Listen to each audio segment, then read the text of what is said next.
أعوذ بالله من الشيطان الرجيم بسم الله الرحمن الرحيم تبت يدا أبي لهب وتب ভেঙে গেছে আবু লাহাবের হাত এবং সে ব্যর্থ হয়েছে।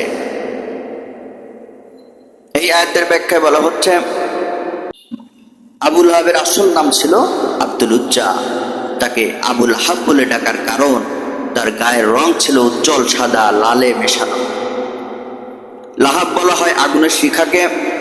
কাজেই আবু লাহাবের মানে হচ্ছে আগুন মারুন মুখ। এখানে তার আসল নামের পরিবর্তে ডাক নামে উল্লেখ করার কয়েকটি কারণ রয়েছে। এর একটি কারণ হচ্ছে এই যে মূল নামের পরিবর্তে ডাক নামে সে বেশি পরিচিত ছিল। দ্বিতীয় কারণ, তার আব্দুল উজ্জা অর্থাৎ এই নামটি ছিল একটি মুশরিকি নাম।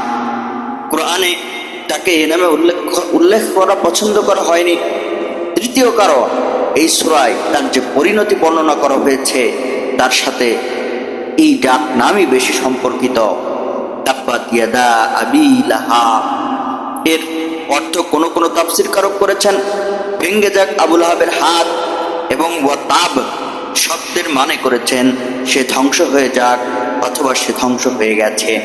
কিন্তু আসলে এটা তার প্রতি কোনো ধিক্কার নয়, বরং এটা একটা ভবিষ্যৎবাণী। এখানে ভবিষ্যতে যে ঘটনাটি ঘটবে তাকে অতীতকালের অর্থ প্রকাশক শব্দের সাহায্যে বর্ণনা করা হয়েছে।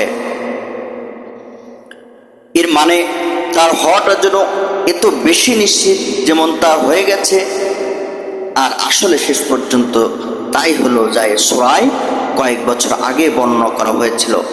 হাত ভেঙে যাওয়ার মানে শরীরের একটি অঙ্গ যে হাত সেটি ভেঙে যাওয়া নয়, বরং কোনো ব্যক্তি যে উদ্দেশ্য সম্পন্ন করার জন্য তার সর্বশক্তি নিয়োগ করেছে তাতে পুরোপুরি এবং চূড়ান্তভাবে ব্যর্থ হয়ে যাওয়া এখানে বোঝানো হয়েছে।